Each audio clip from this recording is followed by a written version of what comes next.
happens tonight is one of the most rare things we can see in sports medicine, as Damar Hamlin went down with what appeared to be cardiac arrest after taking this hit on the field.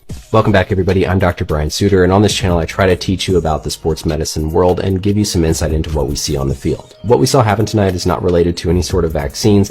This is almost certainly something called commotio cordis, an extremely rare condition that's one of those things that we typically only think we're going to read about in textbooks. Essentially what can happen is if you have a blunt trauma to the chest that occurs at exactly the right time in the cardiac electrical cycle, your heart can be sent into cardiac arrest. As Hamlin comes in here, we can see this square hit to the front of his chest. We see him get back up momentarily before ultimately collapsing back down to the ground and requiring CPR on the field. This is a tracing of our heart's electrical activity. Basically, this is one cycle of the heart squeezing. It starts off with this P wave, which is the electrical activity of the atrium at the top of the heart squeezing, then the QRS complex, which is going to be the ventricles acting. But then the last phase is this T wave, where the ventricle basically depolarizes and kind of resets to get ready for the next cycle.